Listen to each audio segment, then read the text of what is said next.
ठीक है, श्वसन तंत्र। तो कल इसको हमने पढ़ा था।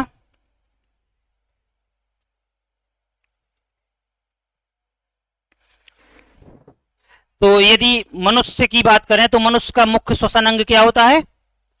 ये मनुष्य में कौन सा श्वसन पाया जाता है? तो पल्मोनरी, है ना, या फुफ्फुस श्वसन। क्यों? क्योंकि हम देखते हैं मुख्य श्वसन अंग क्या होता है? लंग्स या फेफड़े। तो इसको डायग्राम के थ्रू और देख लें।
इसमें हम देख रहे हैं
तो देखिए, सबसे पहले हम क्या करते हैं, सांस लेते हैं जब, तो सांस लेते हैं तो ये क्या है? नोस्ट्रिल, है ना, या इन्हीं को बोल सकते हैं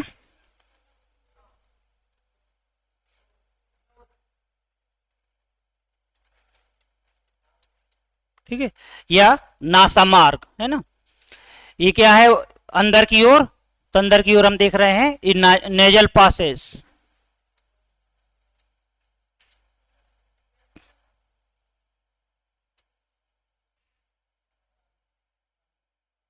ये क्या है? नसिका, है ना, इसको बोल सकते हैं, ठीक है। ये क्या है? नसिका, ठीक है। ये क्या है? नासा मार्ग,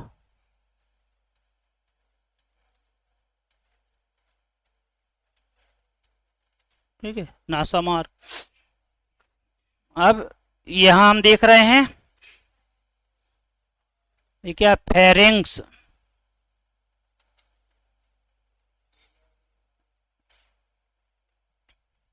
या इसी को बोलेंगे ग्रसनी। ठीक है, ये हम देख रहे हैं लेरिंग्स। या इसी को बोलते हैं स्वर कोश या स्वर यंत्र।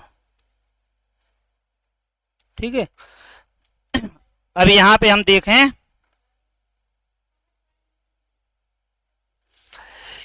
ये जो स्वर कोश है, तो यहां पे हम देखते हैं इस प्रकार से पत्तीनुमा संरचना पाई जाती है। इसको बोलते हैं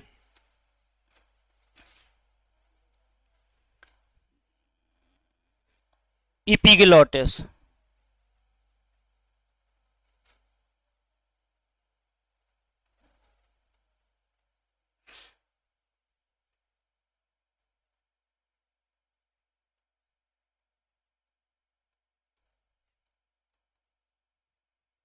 ठीक है, यहाँ ट्रैकिया या श्वास नली। ठीक है,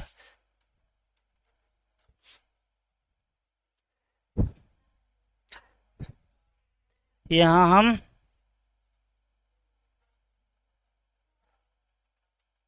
ब्रोंकस,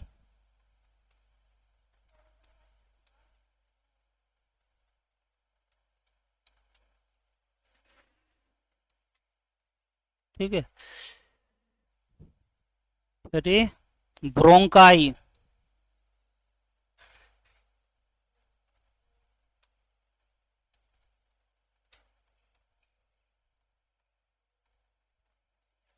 ठीक है, इसको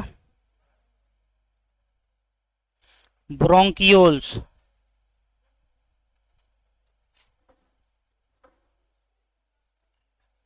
ब्रोंकियोल्स।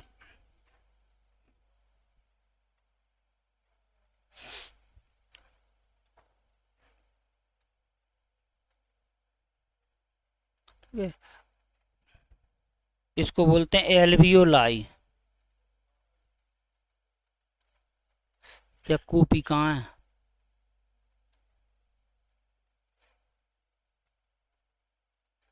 ठीक है,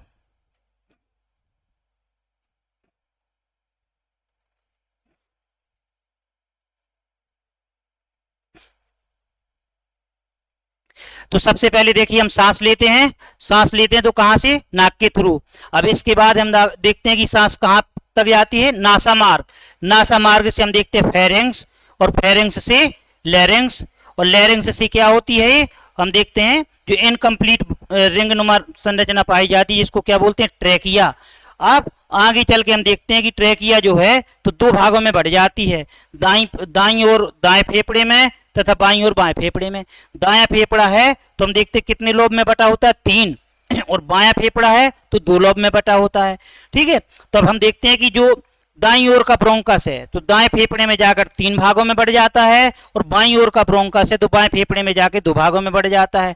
अब ब्रोंकस से जो शाखाएं निकलती हैं उसको क्या बोल देते हैं, ब्रोंकाई, और ब्रोंकाई हम देखते हैं पतली शाखाओं में बढ़ जाता है जिसको क्या बोलते हैं, ब्रोंकियोल्स। और ब्रोंकियोल्स के अंतिम सिरों पर ये जो घुंडी नुमा रचना पाई जाती है, अंगूर के गुच्छे नुमा, तो इसको बोल देते हैं एल्वियोलाई या कूपकाएं। और एक फेफड़े में इनकी संख्या लगभग कितनी होती है, तो इनकी संख्या की बात करते हैं तो लगभग 300 करोड़, यानी एक फेफड़े में 300 करोड़, है ना, 300 करोड़ एल्वियोलाई पाई जाती हैं, है ना।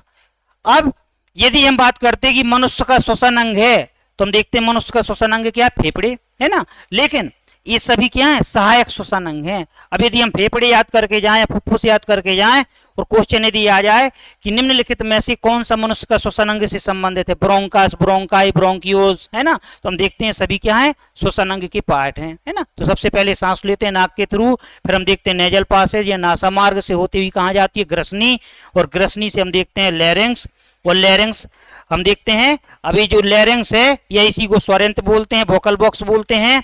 तो इसमें एक पत्ती नुमा संरचना पाई जाती है, इसको बोल देते हैं एपिग्लोटिस। अब आपने देखा होगा जब भी हम भोजन करते हैं, भोजन ग्रहण करते हैं, तो आपने देखा होगा क्या होता है कि जो ये एपिग्लोटिस होता है तो अपने को कवर्ड कर लेता है, तो जिससे हम देखते हैं कि जो भोजन है वो श्वास नली में नहीं जा पाता है। इसीलिए आपने सुना होगा कि जब कभी बोल नहीं देते कि मटर के दाने खाने से मृत्यु हो गई व्यक्ति की, या मटर का दाना, तो क्या होता है जब हम जल्दी खाना खाते हैं तो जल्दबाजी में कभी कभी क्या होता है कि हमारे खाने की रफ्तार बहुत तेज होने से एपिग्लोटिस पूरी तरह से कवर नहीं कर पाता है श्वास नली को, तो जिससे मतलब ऐसा हो जाता है, तो हम देखते हैं श्वास नली में भोज्य पदार्थ फंस जाते हैं।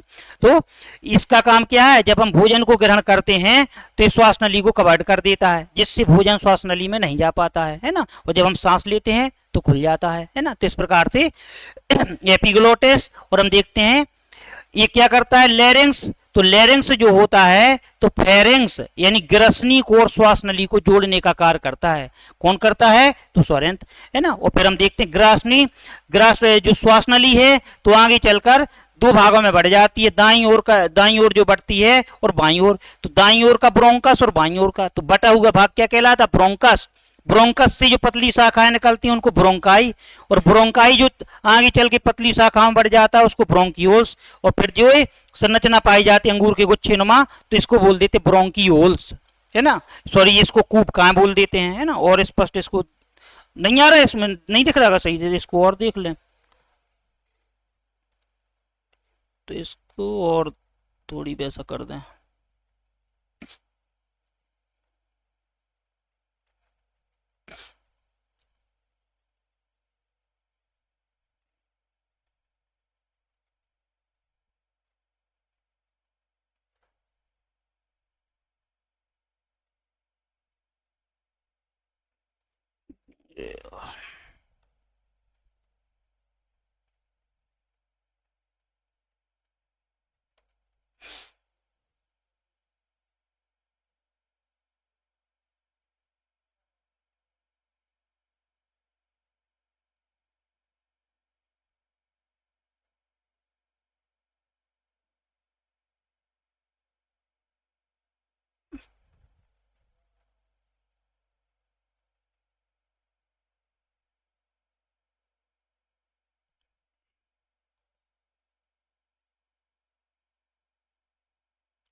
ठीक है,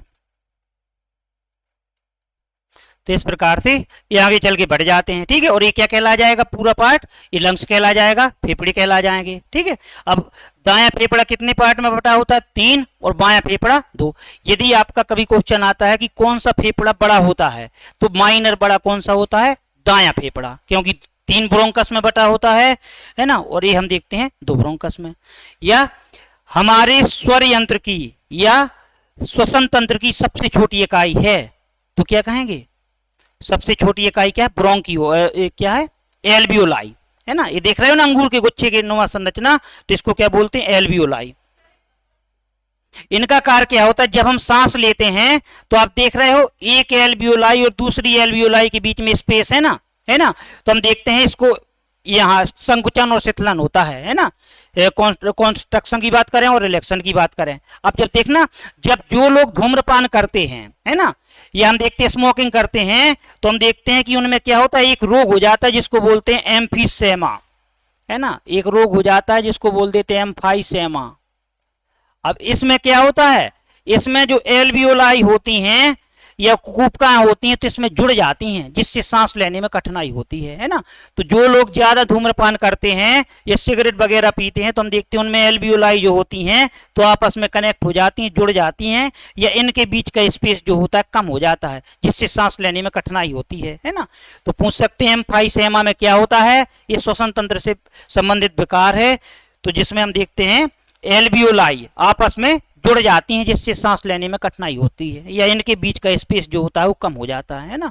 तो आप देख रहे हो जो स्पेस है कम हो जाएगा, तो जिससे सांस लेने में कठिनाई होती है। ठीक है, तो ये सभी क्या है, हमारे श्वसन अंग से संबंधित पार्ट है ना।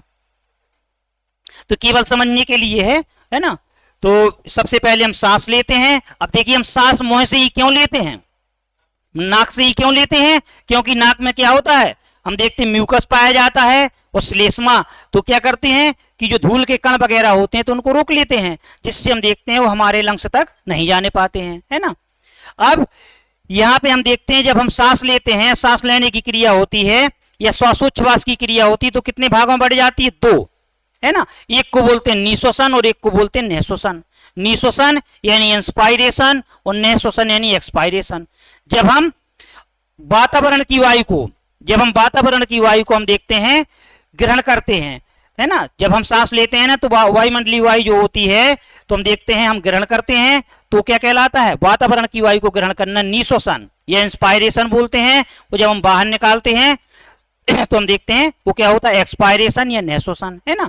तो हम देखते हैं निःश्वसन। निःश्वसन में क्या होता है, जब हम सांस लेते हैं तो हम देखते हैं जो स्टर्नम होता है, ये जो हम पसलियां होती हैं, रिप्स होती हैं, तो ऊपर की ओर उठ जाती हैं और डायफ्राम फ्लैट हो जाता है, चपटा हो जाता है, जिससे थोरेसिस कैविटी का वॉल्यूम क्या होता है, आयतन क्या होता है, बढ़ जाता है और हम देखते हैं बाहर की वायु अंदर आ जाती है ना। अब जब हम सांस को छोड़ते हैं, ये सांस को छोड़ेंगे तो हम देखते हैं फेफड़ों का आयतन क्या होगा, घट जाएगा और हम देखते हैं डायफ्राम नीचे की ओर आ जाएगा। तो इस प्रकार से हम देखते हैं दो प्रकार से जो श्वासोच्छ्वास की क्रिया होती है, तो निःश्वसन और निःश्वसन के रूप में। निःश्वसन में हम देखते हैं वायु को अंदर किया जाता है और निःश्वसन में वायु को बाहर किया जाता है, और दोनों ही प्रोसेस किसके अंतर्गत होती हैं, श्वासोच्छ्वास के अंतर्गत, है ना। तो इसमें देख लें इसको आगे। अब इसमें श्वासोच्छ्वास,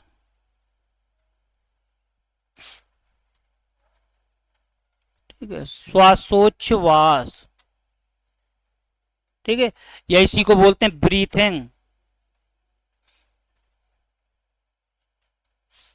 ठीक है। तो ये क्रिया कितने चरणों में होती है, दो। एक को बोलते हैं निःश्वसन, ठीक है, या इसी को बोलेंगे इंस्पायरेशन,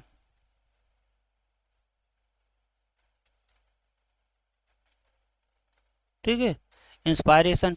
और एक होती है निःश्वसन,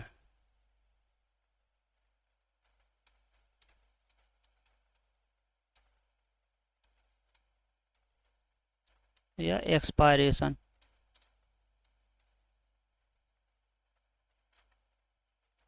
ठीक है, तो इसमें वायु को हम देखते हैं अंदर किया जाता है, इसमें वायु को बाहर किया जाता है ना। अब 1 मिनट में श्वासोच्छ्वास की क्रिया कितने बार होती है, तो हम देखते हैं 12 से 15 बार, 12 से 15 बार। यानी श्वासोच्छ्वास क्या है, सांस का लेना और छोड़ना। तो सांस के लेने और छोड़ने की क्रिया कितने बार होती है 1 मिनट में, तो 12 से 15 बार, है ना। और सांस का लेना और छोड़ना क्या कहलाता है, श्वासोच्छ्वास, ब्रीथिंग, ना कि श्वसन। श्वसन क्या है, ऑक्सीजन की उपस्थिति में भोज्य पदार्थों के जटिल अणुओं का सरल अणुओं में टूटना।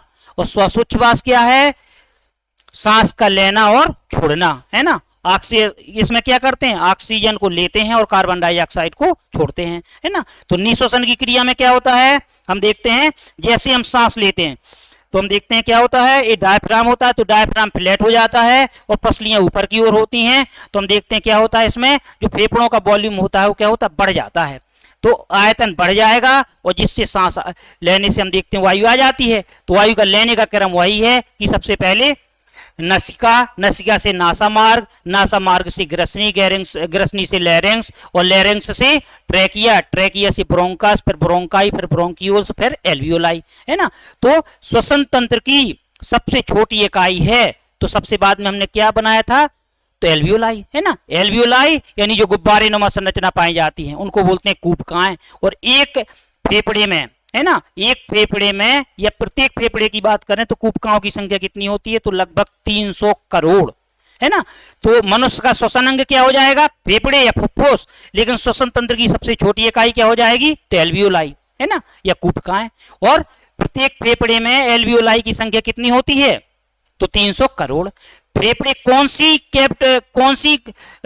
उसके द्वारा ढके, कौन सी झिल्ली के द्वारा कवर्ड होते हैं? तो बोलते हैं प्लूरल मेम्ब्रेन, है ना। तो इसको बोलते हैं प्लूरल मेम्ब्रेन।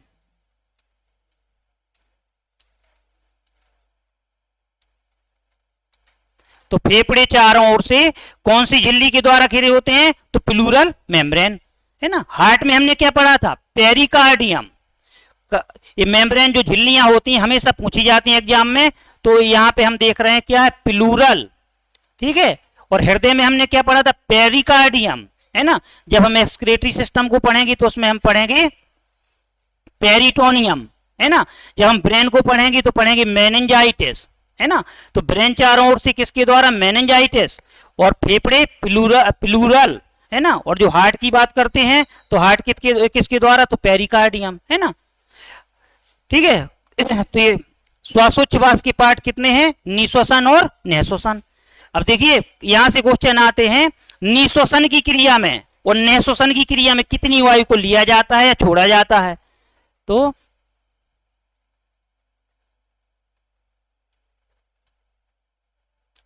निश्वसन के दौरान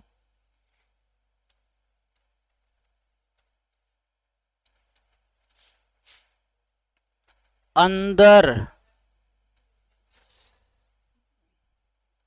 ली गई वायु में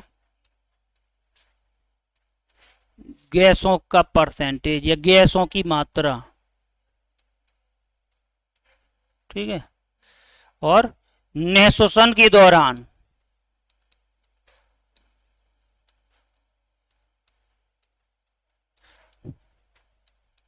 अब निःश्वसन की बात होगी तो बाहर की गई, है ना, बाहर की गई वायु में गैसों की मात्रा,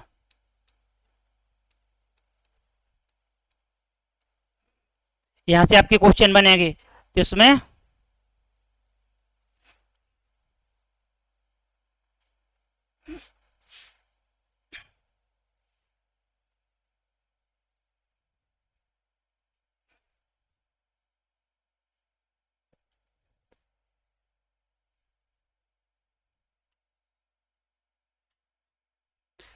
तो देखिए इसमें जो परसेंटेज होता है कितना होता है?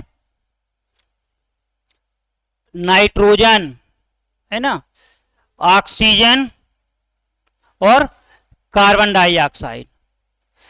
तो यहां निःश्वसन के दौरान अंदर ली गई वायु में गैसों की मात्रा, तो नाइट्रोजन कितनी होती है?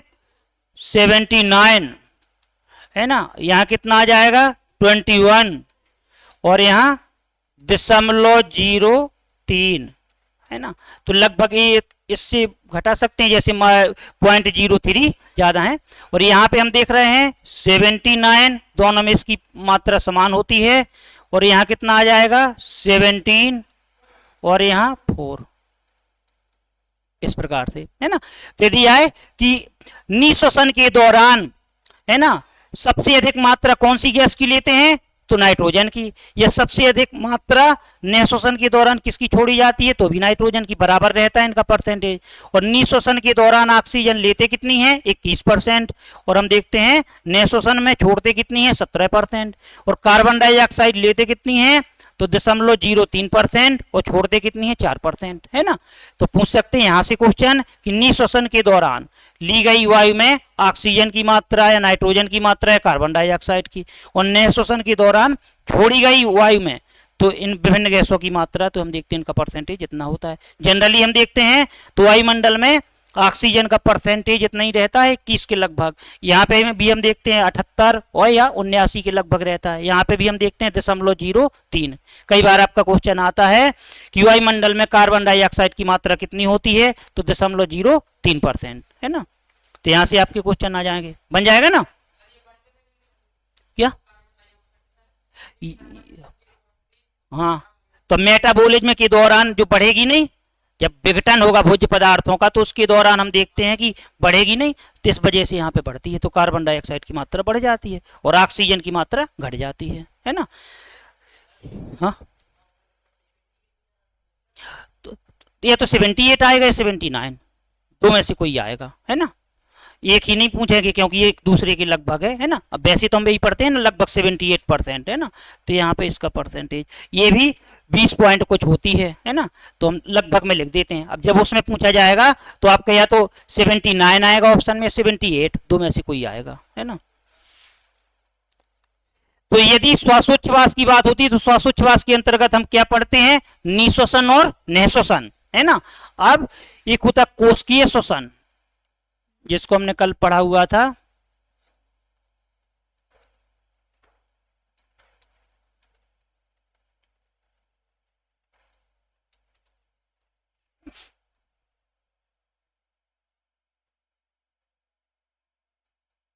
ठीक है, सेलुलर रेस्पिरेशन।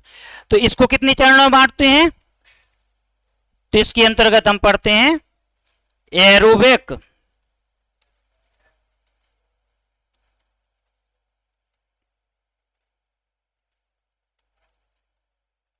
कल इसको हमने पढ़ा हुआ था, है ना। ऑक्सीश्वसन,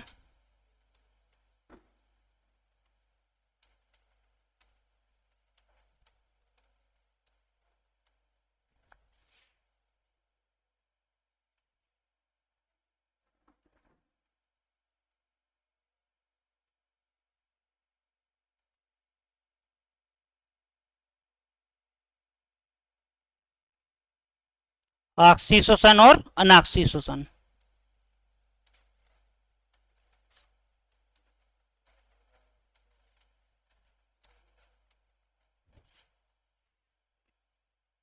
ठीक है, तो ऑक्सीश्वसन में हम क्या पढ़ते हैं, इसको कैसे डिफाइन करेंगे ऑक्सीश्वसन को, है ना। तो ऑक्सीजन की उपस्थिति में भोज्य पदार्थों के जटिल अणुओं का सरल अणुओं में टूटना ऑक्सीश्वसन है। ऑक्सीजन की अनुपस्थिति में भोज्य पदार्थों के जटिल अणुओं का सरल अणुओं में टूटना अनॉक्सीश्वसन है ना। इसके समीकरण भी पूछ लेते हैं, है ना। इसके समीकरण पूछ लेते हैं कि ऑक्सीश्वसन का समीकरण क्या है, अनॉक्सीश्वसन का समीकरण क्या है, तो इसको देख लें एक बार और। ठीक है, ऑक्सीश्वसन का समीकरण क्या हो जाएगी, ठीक है, ऑक्सीश्वसन, इसका समीकरण क्या हो जाएगा,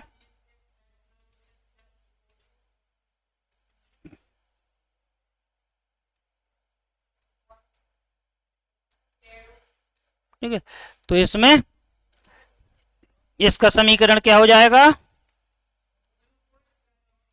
हाँ, तो ये C6H12O6, ये ग्लूकोज हो जाएगा, ये कार्बोहाइड्रेट, और प्लस में 6O2, ठीक है। अब इसमें क्या बनेगा, CO2, ठीक है, और प्लस H2O, ठीक है, 6CO2 और प्लस 6H2O, ठीक है, प्लस 36 ATP, ये इसका समीकरण हो जाएगा। ठीक है, तो ऑक्सीश्वसन है ना, ये हम देखते हैं ग्लूकोज है, ठीक है, ऑक्सीजन है,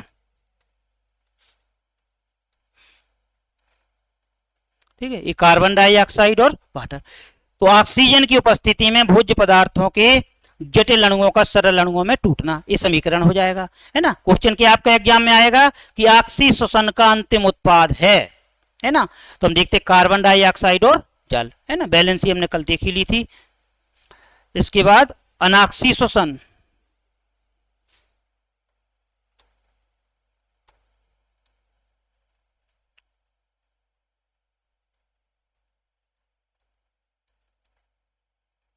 ठीक, अनॉक्सीश्वसन, या इसी को बोल देंगे अवायवीय श्वसन, है ना।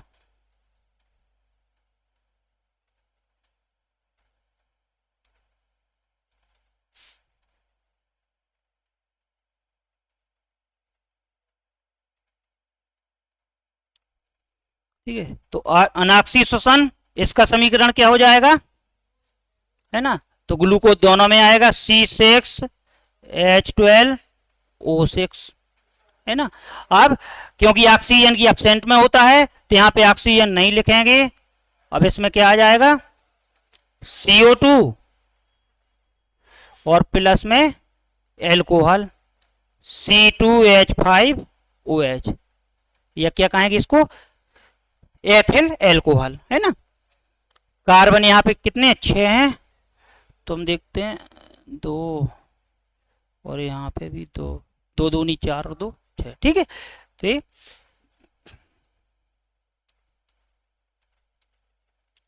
तो अनाक्सी श्वसन का अंतिम उत्पाद क्या हो जाएगा, एथिल एल्कोहल और कार्बन डाइऑक्साइड।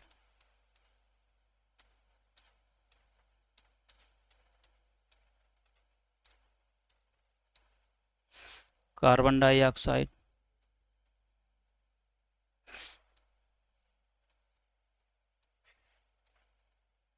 ठीक है। तो इसका अंतिम उत्पाद हो जाएगा, ठीक है।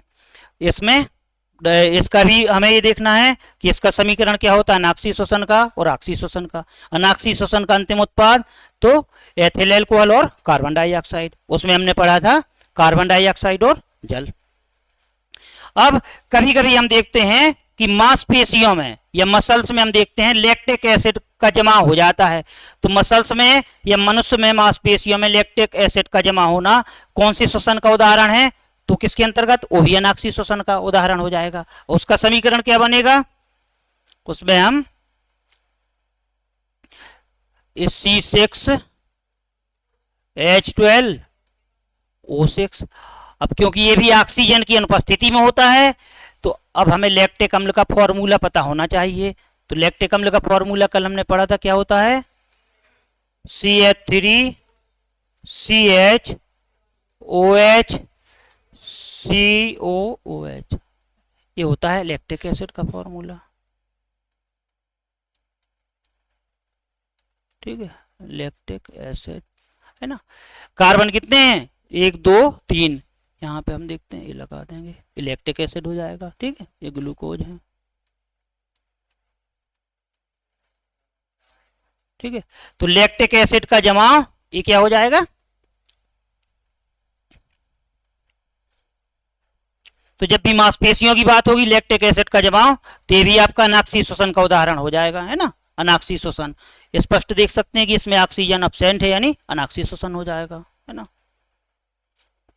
कल हमने पढ़ा था कि विभिन्न जो जीव होते हैं तो उनमें ऑक्सी या हम देखते हैं जो श्वसन अंग जो होते हैं तो क्या होते हैं, तो कल हमने पढ़ा था पिसीज में क्या पढ़े थे, मछलियां जो होती हैं तो मछलियों में क्या होते हैं, गिल्स के द्वारा, है ना। जितने एम्फीबियंस होते हैं तो एम्फीबियंस में गिल्स भी होंगे और स्किन भी होगी और लंग्स भी होंगे, यानी गलफड़े, त्वचा और फुफ्फुस यानी फेफड़े, है ना। और मेढक की बात होगी, फ्रॉग की बात करेंगे तो त्वची और फुफ्फुसी यानी लंग्स और स्किन। मेढक के लार्वा की बात होगी, टेडपोल की बात होगी तो गिल्स केवल, है ना। पक्षी जो होते हैं बर्ड्स की बात करें तो बर्ड्स में क्या हो जाएगा, लंग्स, है ना। इसी प्रकार मैमल्स में भी क्या हो जाएगा, लंग्स, है ना। तो यहाँ से आपके क्वेश्चन अब कुछ भी पूछ सकते हैं। छिपकली, लिजार्ड की बात करें तो छिपकली का श्वसन अंग क्या है, तो हमें पता होना चाहिए छिपकली क्या होती है, किसमें आती है, रेप्टाइल्स में आती है ना, है ना। बोले गिलहरी का श्वसन अंग, तो गिलहरी किसमें आती है, स्तनी में आती है, कान होते हैं ना गिलहरी के, तो क्या हो जाएगा, लंग्स हो जाएगा, फेफड़े हो जाएंगे, है ना। इस प्रकार से क्वेश्चन मिल जाएंगे, है ना। मान लो आया कि कौवा या तोता तो पक्षी हैं, तो पक्षियों में हमने पढ़ा है क्या हो जाएगा, है ना, तो फेफड़े हो जाएंगे, सभी में बन जाएगा ना। तो नहीं है तो कल से इसको कल कंप्लीट कर लेंगे लिख के, जितना हमें लिखना है इसमें, तो कल नोट्स बना लेंगे, ठीक है।